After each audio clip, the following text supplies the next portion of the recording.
Doctor Babasaheb आंबेडकरांच्या घटनेचे अख्खं जग कौतुक करतं। जगातील सर्वात मोठी लोकशाही ज्यांनी घडवली म्हणून डॉक्टर बाबासाहेब आंबेडकरांचा वारंवार अपमान या भारतीय जनता पार्टीच्या नेत्यांकडून केला जातो आणि त्या पद्धतीनेच परवा देशाचे गृहमंत्री अमित शाह यांनी केले। खरं तर मनुस्मृतीला मानणाऱ्या लोकांकडनं दुसरी अपेक्षा केली नाही पाहिजे।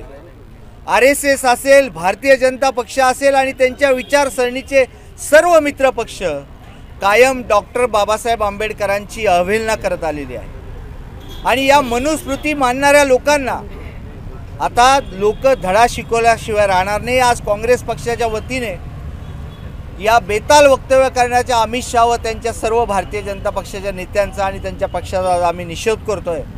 डॉक्टर बाबासाहेब आंबेडकरांचं नाव या जगामध्ये कोणी पुसण्याची ताकद नाही आहे आणि खरं तर डॉक्टर बाबासाहेब आंबेडकर नाव घेणं म्हणजे फॅशन नाही, तर या तरुणांच्या करोडो तरुणांची ही पॅशन आहे। आज डॉक्टर बाबासाहेब आंबेडकरांची प्रेरणा घेऊन हे तरुण पुढे वाटचाल करत आहे। त्यामुळे मनुस्मृती मानणाऱ्या या संकुचित नेत्यांना कुठेतरी आता जनता धडा शिकवल्याशिवाय राहणार नाही। डॉक्टर बाबासाहेब आंबेडकरांचा अपमान कधी आम्ही सहन करणार नाही।